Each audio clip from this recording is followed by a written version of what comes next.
Fala, Dioguinhos do meu Brasil, Daniel Pessoa na área. Hoje, infelizmente, sem meu amigo do lado direito aqui, o Léo Braca, vulgo Diogo. Ele dessa vez está fazendo uma viagem com sua querida esposa para o Chile.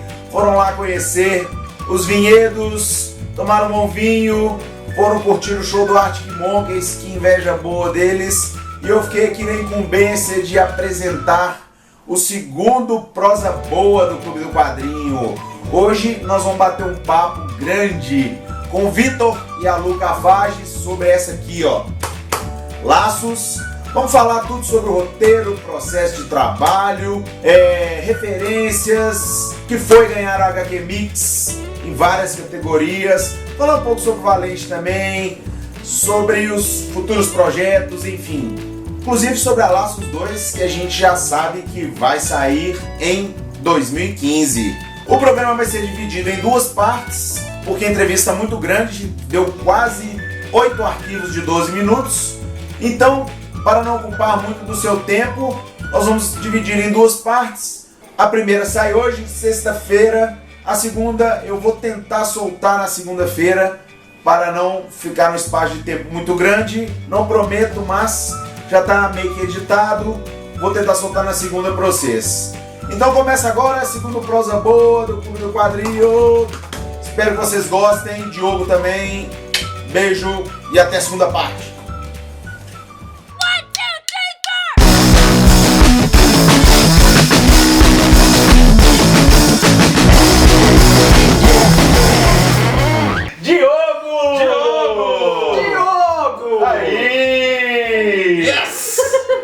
Segundo Prosa Boa aí do Clube do Quadrinho. Pois é, mais um momento histórico. Eu acho que já começou. É mais um Prosa Boa. Já começou. Já tá filmando desde a hora que a gente tá falando. Cara, a gente vai ter a maior coleção de erros e acertos cômicos do nosso programa. Isso, agora com a presença aí do Vitor Cafage, da Lu. Fiquei tímido. Ficou tímido mesmo? Não, ué, não precisa, cara. Pois é. A gente tá descontraído, como sempre. Eu não sou mais o Braca Biludo, velho. Você é o quê? Você cortou o cabelo, tá bonito agora. Pois é, agora eu sou um Bracafage. Estamos aqui com esses dois. Eu e o Léo, que quando começamos a pensar no Clube do Quadrinho, a gente separou um tema lá, minerada danada, né, Diogo? Minerada danada. Tentar ir conversar com todo mundo, já conversamos com o Eduardo, que tá aqui, com o Garrocho, e agora estamos conversando, escondidinho aqui, e agora estamos conversando com esses dois também. Um dia a gente vai ter um estúdio grande bastante pra conversar com todo mundo. Colocar sentadinho assim. Minerada, gauchada, paulistada, cariocada. Todo mundo.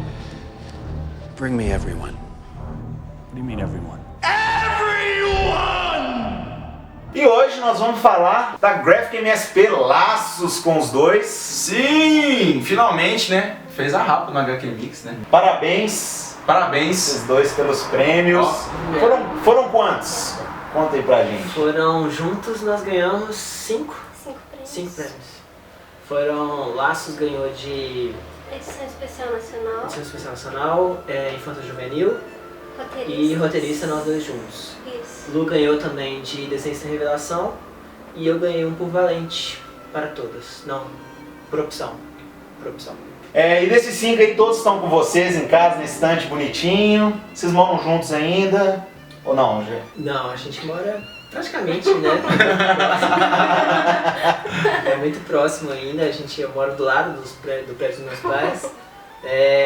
A gente tá com todos os prêmios, né? Tem pelo menos um, né? A Lu ficou com o de desenhista, que é só dela. Eu fiquei com o do Valente, que é só meu. Nossos pais estão com edição especial. Na casa dos pais não tá no roteirista, com o papai e mamãe. É que tem o nome Tá na dos sala lá dois. dos meus pais, de roteirista, de Vitor e Lu. E o Sidney ainda deu um jeitinho ainda da gente ficar com de edição especial nacional e publicação infantil. Valeu, Sidão. Se dão boa praça, como sempre. Ele vai aparecer de novo.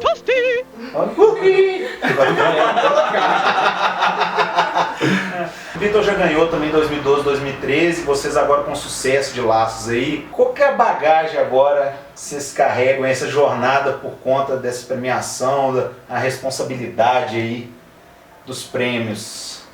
Cara, eu sempre lembro de uma grande atriz chamada Jennifer Lawrence.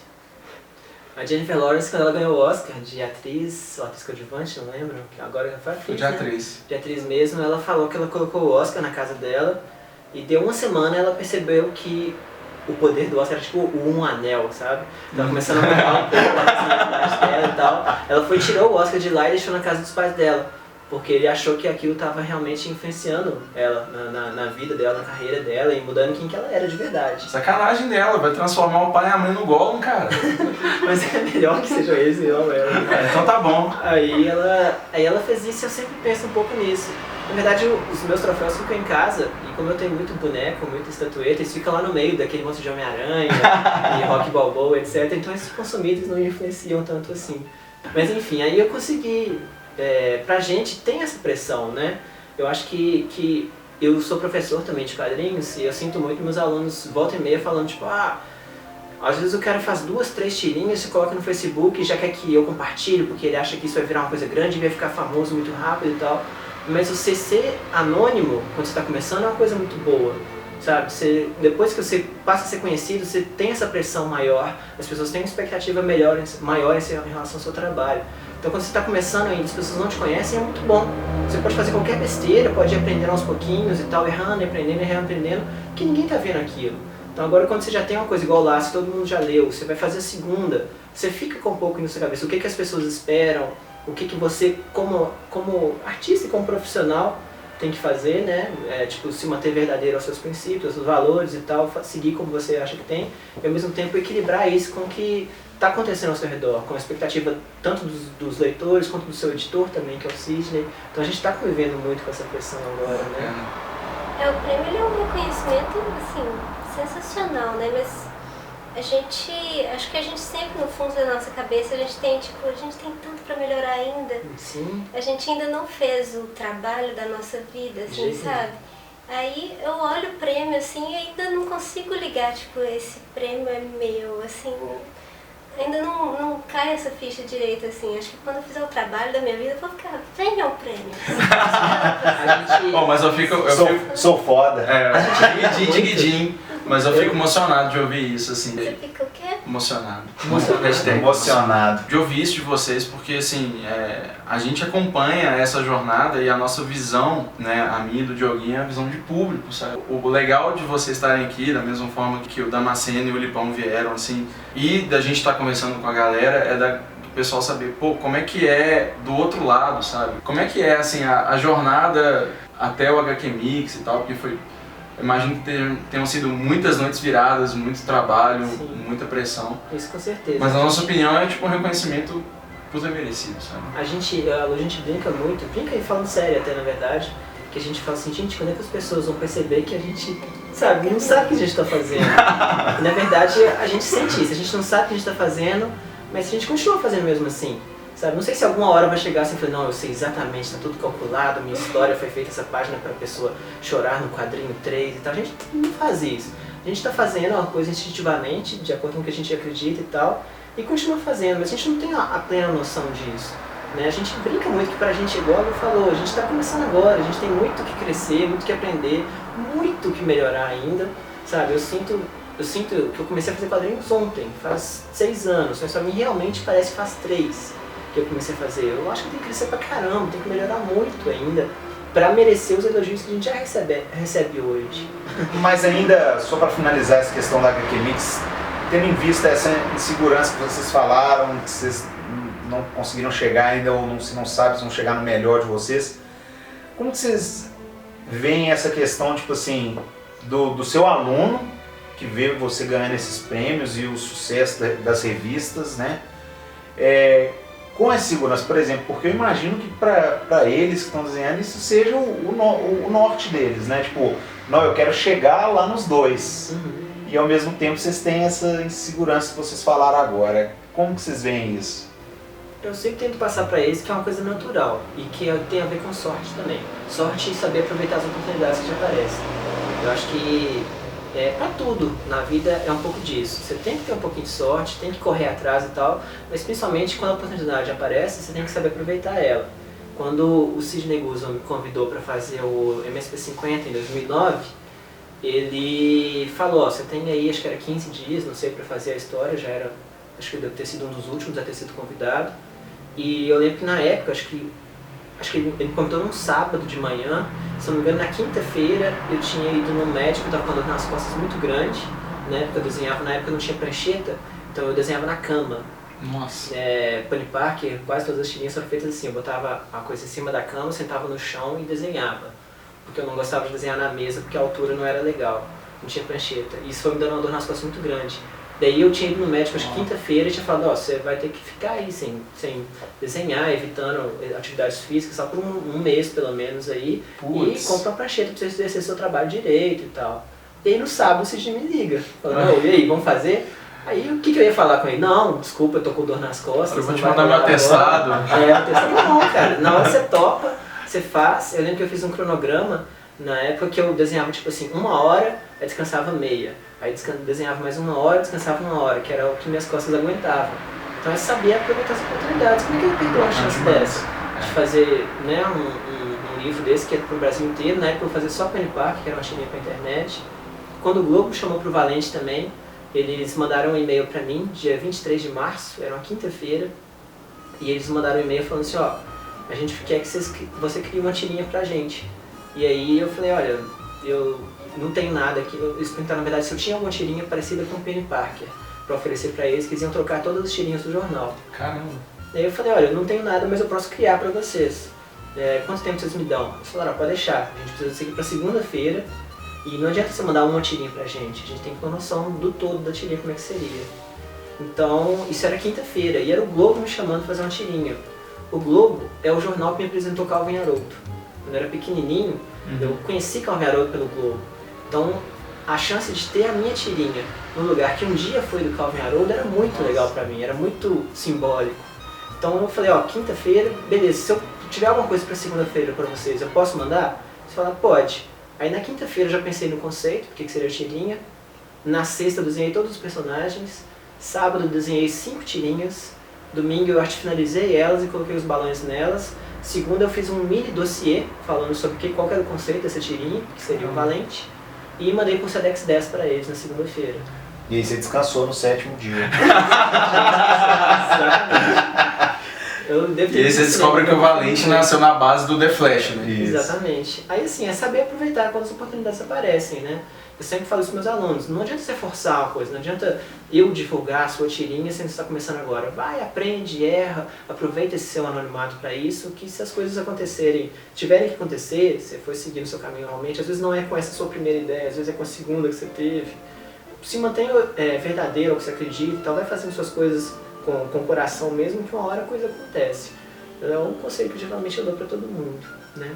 Eu achei legal você falar de... porque ele tem o HQ Mix, ele tem uma carreira sólida, os alunos se espelharem, né? Querem terem ele como modelo. Eu acho que o mundo do quadrinho é tão pequeno, assim, sabe? Que ninguém pensa assim, meu sonho é ganhar um HQ Mix, por mais que seja grande.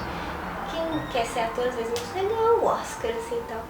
Mas, assim, com quadrinho, o que faz você querer ser alguém é o que o trabalho da pessoa, quanto que o trabalho da pessoa conversa com você, né? E isso é o que muita gente tem com o Valente, e tem até com autores menos conhecidos e tal. Isso que é legal no quadrinho, essa coisa da comunicação mesmo. O legal... Tanto que as pessoas se veem, tanto nos personagens, quanto no jeito da pessoa viver mesmo, assim, o autor. E aí que agora a gente vai entrar no Laços, né? Entrar no laço? Entrar no laço, vai todo mundo ficar laçado aqui agora. Bom, eu não tenho palavras, cara, eu fico absurdado. Absurdado? Absurdado. Absurdado. O jogo você me deixa na fogueira, viu? Eu fico absurdado. Aí ele Mas eu olha fico pra mim. absurdado, cara! Fico perplexo com essas coisas, porque o laço é muito importante pra mim. Porque me pegou de jeito. A identificação foi muito forte. Especialmente a questão da amizade, sabe?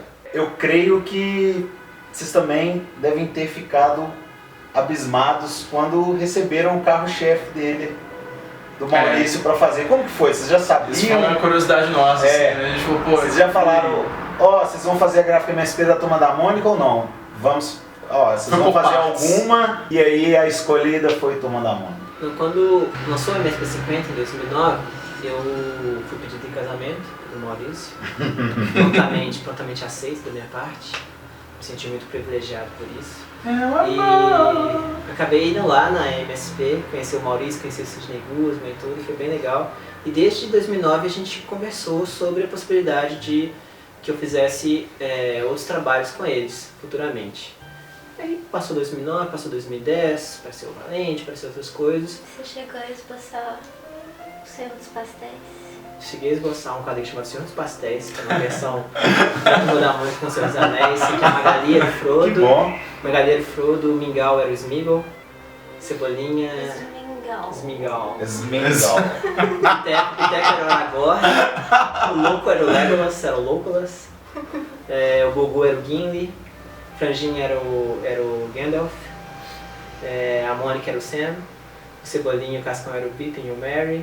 Ah, legal. Aí eu cheguei a esboçar. Isso a gente teve ideias do que a gente faria futuramente. Mas acabou que essas ideias não foram pra frente.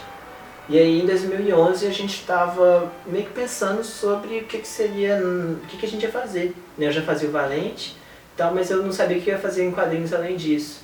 Aí eu lembro perfeitamente, estava eu e a Lu andando na Praça da Liberdade, né, conversando exatamente sobre o futuro de quadrinhos que a gente ia fazer. Eu estava pensando em fazer aquela revistinha dos zumbis, a Lu estava pensando em um outro quadrinho, e a gente conversando, mas será que a gente faz, será que não faz, será que isso vai pra frente, será que não vai? E conversando, quando começou a anoitecer, a gente voltou pra casa. Daí quando eu cheguei em casa, eu peguei meu celular e tinha uma chamada não atendida. Sidney Guzman. Opa! Aí eu falei, que é isso? De novo. Vai aparecer toda vez que você falar agora. O que tá acontecendo aqui? Aí eu atendi, liguei de volta pro Sidney. E aí ele falou, ó, Vitor, eu não sei se você está sabendo, que eu já comecei até a divulgar, acho que já tinha falado uma coisa, eu já estava sabendo do projeto, já sabia que o Gustavo Duarte e o Danilo Beirute estavam envolvidos fazendo a do Graphic Novels, não sei se eu sabia os personagens já. Ele falou, já chamei o Gustavo, chamei o Danilo, e eu queria chamar você para fazer a Graphic Novel da Turma da Mônica. Então de cara ele já falou que a gente faria a Turma da Mônica. Ele falou, ó, você pode fazer a história que você quiser, vai ter 68 páginas mais ou menos no máximo. Qualquer história, pode ser um plano infalível, pode ser uma aventura, pode ser qualquer coisa. Você tem carta branca para fazer. A única pauta que eu vou te passar é a seguinte. Eu quero que você desenhe eles com seus 7 anos de idade, né? A idade normal da Turma da Mônica, né? Que a gente conhece, da clássica. E só que eu quero que tenha algumas cenas de flashback, onde mostre a Turma da Mônica mais baby. E aí nessas cenas a Lu desenha. Porque a Lu nessa época, em 2011, já tinha começado a fazer quadrinhos, já tinha Pantozelos, estava ensaiando algumas coisinhas. E aí falou, quero que a Lu desenhe essa parte deles criança, porque o traço dela é ainda mais fofo que o seu. Então ele falou exatamente essa expressão, quero que a Lu desenhe a Turma da Mônica baby. Ele já chegou com um plano infalível. Fechou aí, falou, pode fazer qualquer coisa que você quiser, mas tem que ter flashback deles baby com a Lu desenhando. Danadinho. E isso era ele no celular com o Sidney eu lá do lado, né? Então era mesmo assim, e assim pra mim. O quê? Aí eu falava, a Lu também? Tá, pode deixar. Que legal, cara. Vou falar com ela. Não, a Lu aceita, claro, tudo que você pedir. Ela faz o Magnetar Baby, faz o Piteco Baby, tudo antes de todas.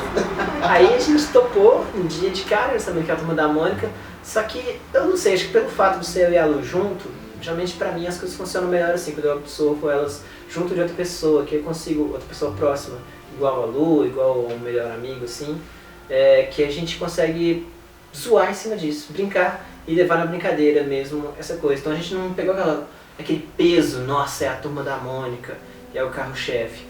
Pra gente foi tipo, a Turma da Mônica, Aí a gente começou Melhores! mais divertidos!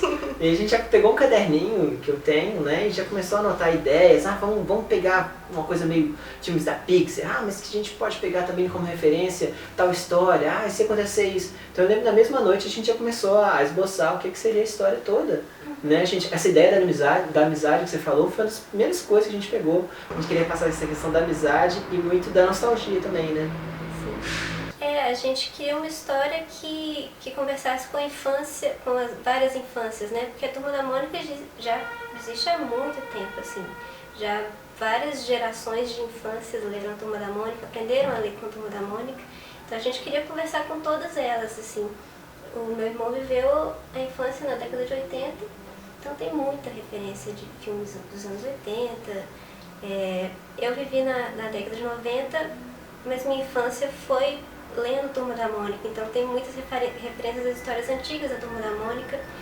E também tem brincadeiras com a infância dos nossos pais, por exemplo, na cena do Maurício, todas as referências que eu usei de cenário, de figurino, naquela cena curtinha assim que a Mônica conta uma história do Maurício. Eu peguei tudo de álbum de foto do meu pai, da minha mãe. Que legal. Tem brincadeira com várias épocas, assim. E que é uma cena da infância do Maurício mesmo, né? Aquilo uma passagem da infância do Maurício, aquilo realmente aconteceu. Tem vários detalhes, na verdade, da infância dele. Tem tanto o conteúdo da cena em si, né, que é ele contando do cineminha, tem ele desenhando ele pegava um palito assim, botava uma bolinha de algodão e molhava na tinta para desenhar assim, que foi do jeito que o pai dele ensinou a desenhar. E a história do Pedro Malas Artes também. Então tudo é baseado em várias infâncias. E a ideia de despertar a nostalgia, não lembro se foi uma ideia que a gente teve desde o início, assim, não. Mas isso acabou do clima, acontecendo. né, que a gente queria dar pra história. Pois é, nessa questão que vocês explicaram do convite do Sidney, que ela ia fazer uma parte, você outra, aí entrando no roteiro, assim, vocês falaram que definiram juntos. Eu imagino não, queria saber de vocês, né? Aí você foi para sua casa, desenhou a sua parte, o Vitor desenhou a parte dele, ou vocês fizeram... Como é que foi o processo de trabalho de vocês? De trabalho mesmo. A gente morava na mesma casa. E o papel da Lu foi crescendo ao longo da história. A gente começou, né, que a gente recebeu o convite na mesma noite que eu falei, a gente já pensou na ideia da história. Na semana seguinte, eu já fiz vários rascunhos dos personagens e escrevi uma sinopse, um argumento mesmo da história, e mandei para o Sidney. Isso era início de 2011.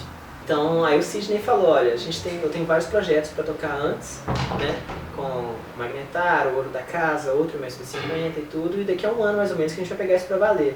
Então, nesse um ano que a gente ficou até o início de 2011, do início de 2011 até o início de 2012, eu e a Lu, a gente não precisou trabalhar mesmo na revista, na história, mas ao mesmo tempo a gente continuou pensando nela. A gente já tinha a trama básica na cabeça, então volta e meia a gente, uma ceninha aqui que a gente quer encaixar nela. Aí a Lu tinha ideia para outra cena que a gente quer encaixar nela. A gente tinha encaixado essas duas cenas de algum jeito. E a gente continuou pensando nela, conversava bastante sobre a história, sobre os personagens o tempo todo.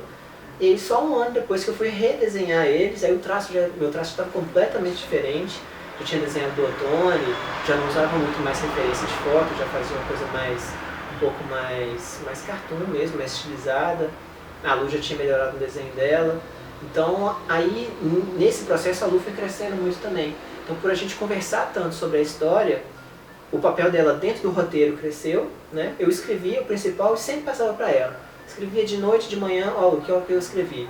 Aí a Lu ia lá, melhorava uma coisa, acrescentava uma coisinha, fazia um link de uma cena com outra, a gente conversava em cima disso.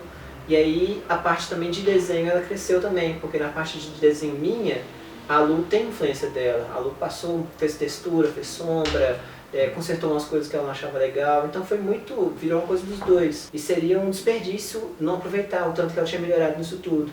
Então, por exemplo, o desenho da Lu, a Lu é ótima com textura, com fazer sombra, etc. E eu sabia que se eu não aproveitasse isso também, eu estava desperdiçando isso. Ela teria tempo para fazer isso em cima da minha página.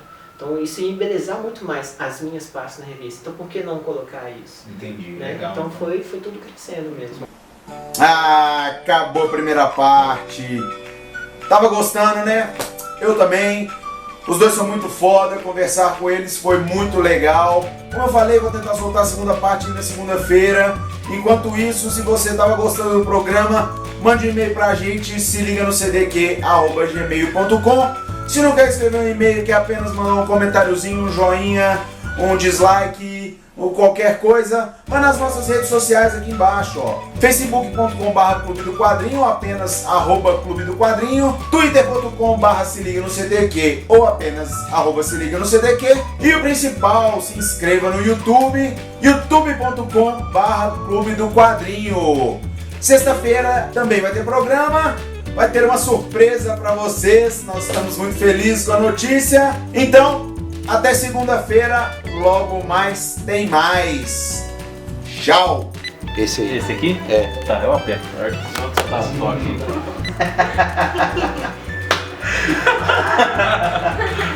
Esse tapinha foi de carinho, tá? Não foi de chamando a atenção. Eu não. senti. Eu tenho uma cabeça É muito boa, amor. eu lembro dessas coisas. Só os hinos. Sexta, sábado e domingo. 3 tópicos do Twitter. Emocionado. Emocionado. Emocionado. Emocionado, você fica Chururu. chururu.